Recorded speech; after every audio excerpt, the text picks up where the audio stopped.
Good afternoon, everybody, young, old, junior, senior. I know we have lots of students here. You're our lifeblood and you're very welcome. We have the Ambassador of Cyprus here. We're delighted to welcome him and his wife. Thank you for coming. We greatly value the support of the embassies of Cyprus and of Greece. My job is to be really quick. I am under orders that I get fired if I spend any more than 1.5 minutes, I think. So my task is really just to welcome you, to say why particularly we're here, and very briefly what we're doing. So the welcome, I can only say it's great to see everybody, and you're all extremely welcome. We must mention particularly our panel, who have come from far and less far away as County Meath or Cyprus, which in some ways it might be even closer, of course. Why we're here, we are celebrating the Leventis Lectureship and the introduction of the Andrew David Foundation to our activities. The Leventis Foundation have been extraordinarily generous to our department over the years, and they've made a huge difference to our activities. Students may not always know, but this sort of help is crucial to us, and so I am really pleased to welcome Mr. Tassos Leventis. Everyone is busy, and it's wonderful to have him visiting, and I hope he will come again. I promise to go bird watching with him. The Andrew David Foundation. Andrew David was a student of this university, and his daughter Ria David is heading a foundation in America. We are very sorry she can't be here for family reasons. I know the Provost will be inviting her on another occasion, but I just want to recognise our gratitude to Ria and say how much we are looking forward to welcoming her. Over the years, we've developed a network of alumni and are seeking to increase that and push further. I think we want this forum to be an inaugural forum, and we might try to do some event each year. I suppose as an annual occasion to promote what we think is the importance of the ancient Greek and Roman worlds to the modern world. So it is fitting, I think, that our inaugural forum should be celebrating a relationship with the Leventis and David families who played such an important part in our activities. So that's what we're doing. We're celebrating, that's why we're here. And what we're doing is talking about the classical past and its interaction with the present. Or not. I suppose if our panel say there is no connection, then I'm in a lot of trouble and my colleagues are, but with any luck we might be finding out about different aspects of, I suppose, why we find the past important, which parts of the past are important.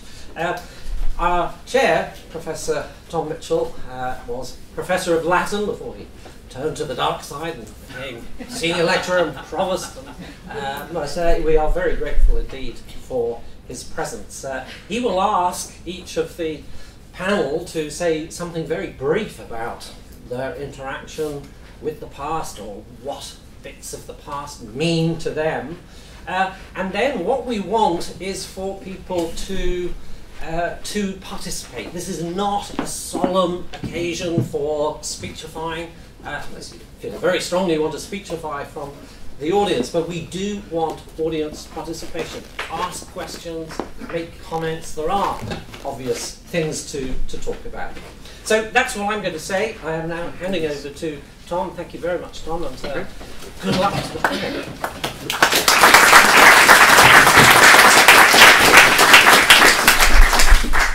Thank you, Brian. Good evening, everyone. This is quite a fine gathering, and it's wonderful to see so many people here today. I hope it will become a permanent feature as well. But this is a kind of an experimental run to see how such a forum will work. But I hope you will enjoy it, and I hope you will participate fully in it. Now, as Brian mentioned, the forum is, first of all, it's a celebration of a very long and quite fruitful relationship between the Classics Department and the A.G. Leventis Foundation, and now the David family as well. And I'd like to say a little bit about the origin of that because I was implicated in it. Now, I first met Andrew David in 1994 at a reception in Dublin Castle, and I was introduced to him by the CEO of Coca-Cola, Don Keogh, who had huge admiration for Andrew David, and he introduced me to him, as I say, and I was myself very, very taken by Andrew, who then headed up the Coca-Cola plant in Dublin. And he was one of nature's gentlemen, a most gracious, delightful person. He was a graduate of Trinity, a great sportsman. I've just learned from Tassos how great a sportsman he was at Trinity. He not only captained the Trinity soccer team, but he also captained the national university's soccer team, and indeed he had an interest in rugby as well. So he was very, very, very athletic, very, very engaged in college life. And he's told me several times that it had changed his life, and he was very anxious to pay back something to his alma mater. And eventually he introduced me to his cousin, Dino Leventis in London, who with his brother Tassos, who is with us here, and most welcome, and we're delighted that we have a representative of the family with us. And also the third brother was Harry, and they had set up the A.G. Leventis Foundation, and out of that contact came the A.G. Leventis Lectureship in Trinity, which enabled us to expand significantly the archaeology department here, and enabled us to hire Christine Morris, a specialist in Aegean and Cypriot Bronze Age archaeology, and she has developed over the last 16 years the department in, I think, quite marvellous ways that we're all very proud of. And now we have a new chapter beginning, as Brian said, with the involvement of Andrew David's daughter, Ria, who has established the Andrew A. David Foundation and has linked up with the Leventis Foundation to extend further this Trinity Lectureship, which will now be known as the Andrew David Lectureship. Now, this has been a very important development for the Classics Department. We are sorry that Ria cannot be here, but I know that she plans to visit in the near future, and she'll be very welcome, and she'll be able to see for herself, I think, the benefits of the work which received such an important impetus from her father.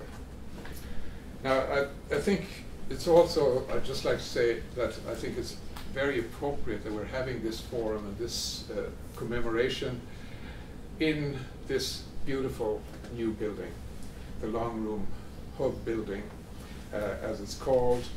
And this, as you know, is a building which will be given over entirely to research in the arts and in the humanities. And we hope that before long this building will be full of researchers at the postgraduate level, at the postdoctoral level, and at the distinguished visiting fellow level as well. And I think this elegant and imposing building is a very timely and eloquent statement of the college's continuing commitment to its great tradition in humane studies, and also testament to its belief in the centrality of the arts and the humanities in our efforts to advance human progress and well-being. And for me, the classics have always been the heart of the humanities. And so this evening, I think at a time in our history when more and more of our young people are going through all levels of education without any direct contact with the classical world, that it is appropriate, I think, to ask the questions that we're asking this evening. do the roots of our cultural heritage and the genius of the past still matter to us? And how do they matter to us? And why do they matter to us? And why should they matter to us? And what value do we see in them in the conditions of the 21st century? So basically, there are some of the kind of questions that I think it would be interesting to reflect on this evening. We have a very distinguished panel, which I will be introducing to you shortly. They, as Brian mentioned, will speak briefly, set out some of their fundamental thoughts about these topics to you, and then we'll open discussion to the floor. And really, the success of the evening will depend to a large extent on your engagement, and we hope you will engage. And you can ask questions of the panel. You can comment yourself on what you believe and think, or say whatever is on your mind. The only thing we ask is that you stick to the subject as much as possible, and it would be helpful if you could identify yourself before you speak. So now I have pleasure in introducing the first of our panelists, Paul Cartledge, on my right here, who is a former member of the Trinity Classics Department, I'd like to emphasize. And he also brings a vintage connection, because he is the first to hold the A.G. Leventis Professor of Greek Culture in the University of Cambridge. And we have some competition, obviously. Anyway, Paul is, I think, widely considered, rightly considered, to be the world's leading expert on Sparta. But he's a prolific writer and an outstanding communicator, and he has written on just about all aspects of the whole spectrum of Greek social and political life. So we're delighted to have him with us. So would you welcome Paul?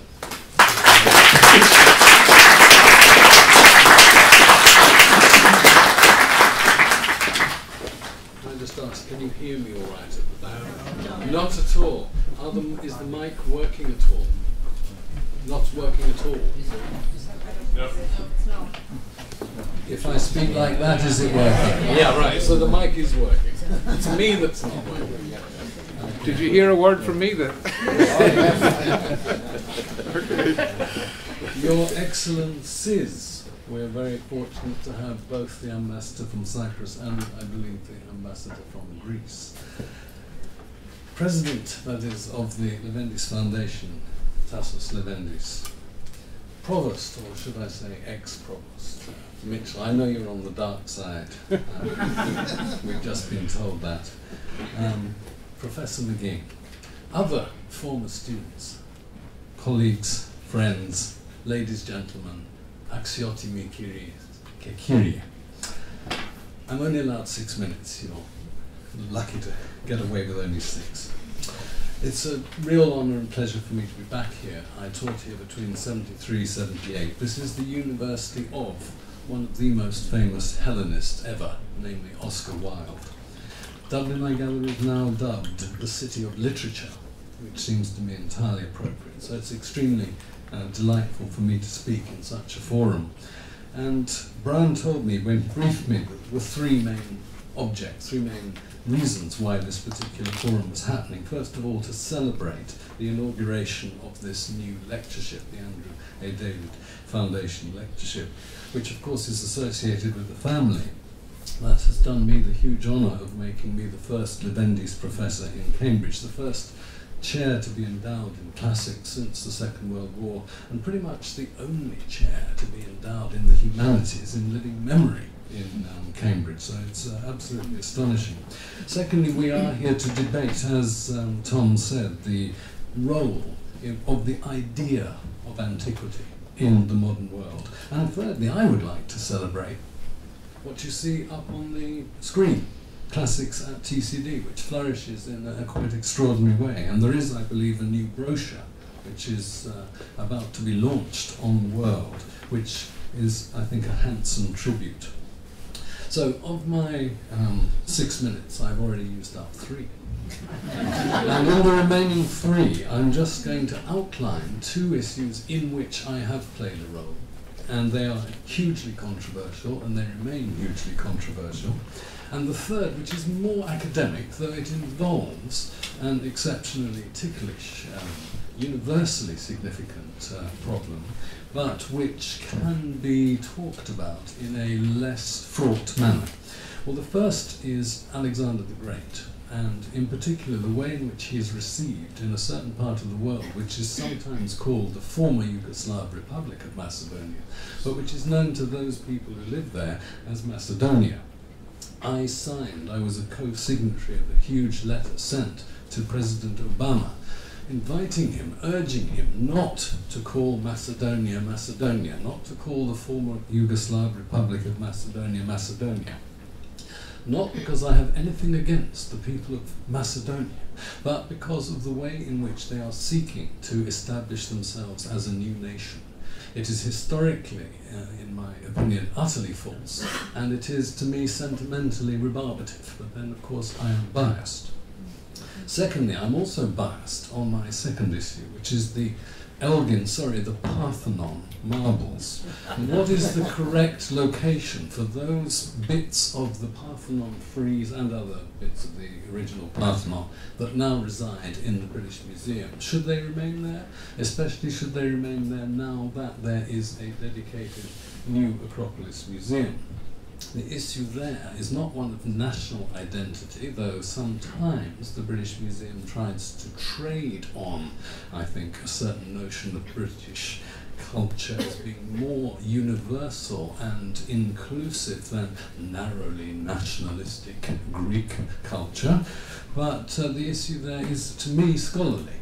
Should the surviving fragments be accessibly available in a space dedicated to the presentation of them in as accurate a way as is humanly possible today, within sight of the site from which they emerge and in the context of which alone they derive their ultimate meaning, or should they be in the British Museum?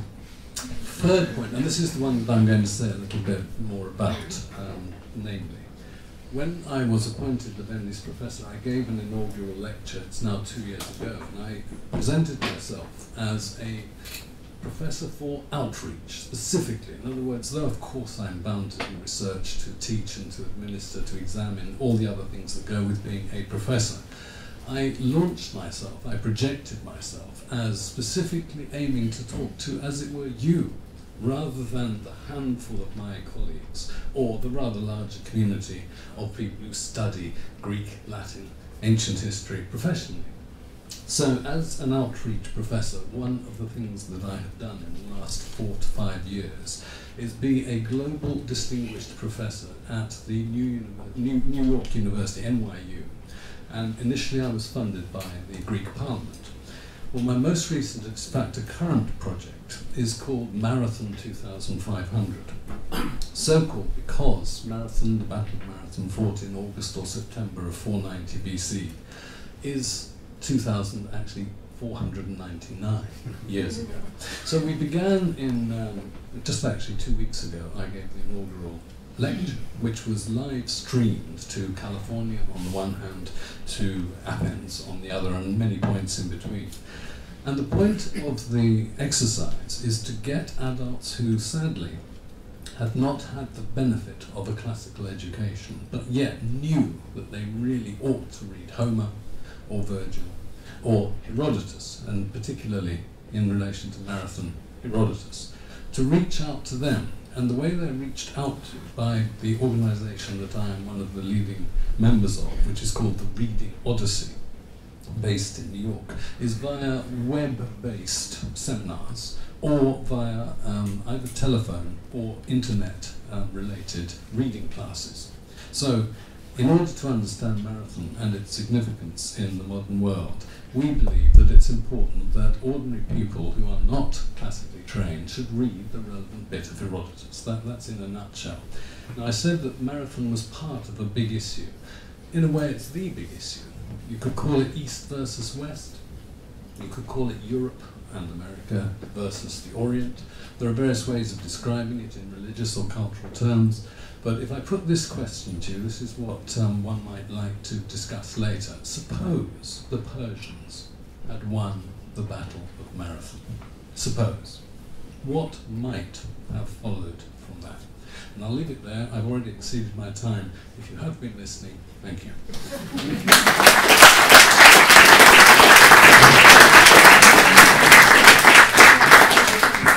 Well, perhaps I can test this microphone. Do you think it's working? No. No. There's a little button. Oh. Testing, testing. Is this microphone working? Can you hear me down the back? Yeah. Hello? No? Yeah. It should be working. Testing, testing. Okay. Well, we'll try our best anyway. I just thank you very much, Paul. And I'm sure that will stir a few thoughts around the room.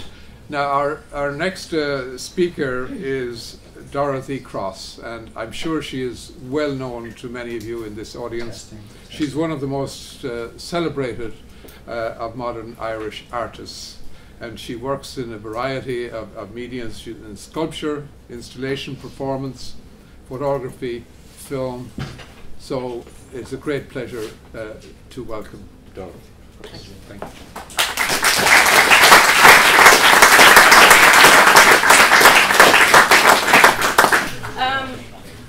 Thank you very much for inviting me. I feel a little bit like a fish out of water, but I think the older I get, it's important that us fish kind of move around into different territories. And I feel completely ignorant facing this table full of brilliant classicists. But I've always been seduced by the classics. I think in the art world one always is. I think perhaps because of the fragmentation of it and the fact that we know so little. It's something very desirable in art. It's about searching around, not knowing in a way. And also through psychoanalysis, which might come up a bit later on, you know, that whole thing of diving into mythology, which I dived into a lot when I was younger and enjoyed enormously in terms of the myths. But what I'm going to talk about, and I have a big book here with words written on it, but I'm not a word person, and I don't have a linear brain, and I never know what I'm going to say, and I never remember what I've said, so I'm very bad subject for this. So what I'm going to do is just throw up a few images, just so you have something to look at other than me. But also, it's what I'm very interested in terms of classicism and passion, because is about, you know, what is now and what is history. And in my work a lot, I work with the body. And this image behind me here is a piece I called Inheritance, which is a fetus positioned in the brain space of a human head. And it was a very quick idea I had when I suddenly realized that the fetal position in the womb is very similar to the shape of the brain. But it was also about inheritance, and what we first inherit is our own skeleton. And you know, in terms of time, the classics are so recent. In terms of Homo sapiens, we're so recent compared to, you know, the evolution of a shark. And yet we're so limiting in the way we look at our experience in this world. And also the other thing that I started thinking about in terms of being here, and maybe the fact that there's less interest in students with the past and with classics is about fear. And I think there's immense amount of fear around, you know, loss and the falls of empires, and I think ruins are like bones, and I think people, certainly in the disaster of, it is a bit of a disaster of Ireland, the way we are now, and the lack of respect for what is ancient is sad, I think. So I'm just going to show you, but one thing with the thing about the bone is, what I feel about art is also that art only exists in relationship to other things. I'm not a painter. I work with everything except paint, because I couldn't face a blank canvas. And I think there's something very interesting about different disciplines interacting, but the way I work is taking things that already exist and putting them with something else to make some other sense. And I think kind of the dissemblance of empires or cultures or stories is very interesting, because it's material there to make our lives incredibly exciting. But we still have to navigate around our own demise, the fact that we are born and we're on our way to becoming a ruin. You know, I think it was Bataille spoke a lot about the ruin as a skeleton, and it's a beautiful sense of, and I know I'm focusing a bit on ruins, but I suppose I'm thinking in terms of a kind of a sculptural sense or our own body sitting in this room today, and tomorrow today is past, now is past. And that is something that's very terrifying and very exciting at the same time. I thought I'd throw in a bit of ancient Greece, just because we're talking about Greece, and this is Epidavros. And a couple of years ago, the Irish actor Fiona Shaw did a production of Happy Days in Epidavros, and she's from Cork also, and the same generation to me, and I think is a brilliant, brilliant actor. But what was so fantastic about sitting in Epidavros with thousands of people watching Beckett happen was a beautiful sense of different levels of time. It was an archaeology. It's like art works as a geology. You know, what happens between Michelangelo and you know, Giacometti is monstrous, but it's a geology. It's a layering of information that is very, very exciting. I don't know if any of you were at these performances, but I was sitting there thinking, my God, Beckett would adore this.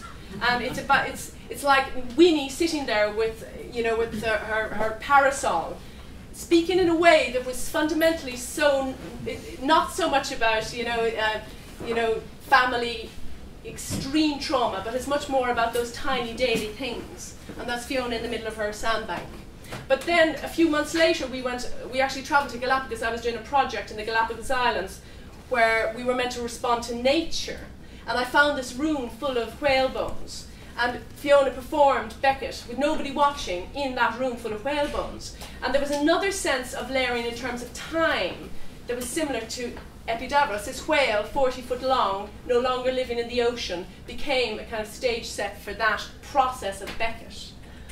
And I have no idea how fast I'm speaking. I'm from Cork, and we speak very fast down there. But I think what the importance of looking back at those fragments and holding on to the passion and the kind of retrieving of it, I think does play on my mind, even though I'm now in, 2010, and we're talking about, is it 2 million years of Homo sapiens? I'm not too sure. But recently I went to Tahiti with the fingertip bones of a human hand. It was for a project in London, in the Bloomberg Centre, which is all about money and value. It's all about currency value. And I thought, what am I going to do? It's an ugly modern building, not like this, I might add. This is such a beautiful building. So I went with 5 fingertip bones in my pocket to Tahiti because I knew there was a pearl farmer there who would work with me. And we inserted the tips of the 5 fingertip bones into 5 animals, the oysters, and we put them out in the middle of a lagoon. And in these nets where the animals then had the chance of covering them with pearl or else rejecting them. And what happened was they rejected 4 of them, but 1 of them was sent back covered with pearl. And for me, I think the reason I'm talking in this way kind of symbolically is because it's about trying to make precious something that is ill-considered. And the whole thing of the ruin, and I know I live in Connemara, I have a beautiful old vernacular ruin on my land. A Fianna Fáil politician came to my field and said, that does not qualify as anything, 'tis only a pile of stones. And that's the attitude. And what I was trying to do here with the bone was similar to what we are not inclined to do in terms of our heritage in this country, which is beautify and make precious something that is possibly uncomfortable for us. So I think I'll leave it there. Thank you very much.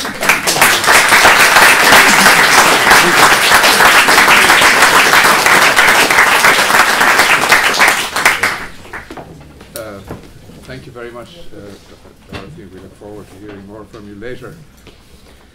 Now, our next speaker is Peter Fallon, who again probably quite well known to you all as one of Ireland's leading poets in a period when we've had, I think, a great plethora of tremendous poets. I see a couple of them in the audience, in fact. And he is a Trinity graduate, and last year he was one of Trinity's alumni of the year. He's author of a remarkable translation of Virgil's Georgics. So he comes this evening with, I think, something rather particular to offer to us in terms of our topic. So welcome, please, Peter. Thank you.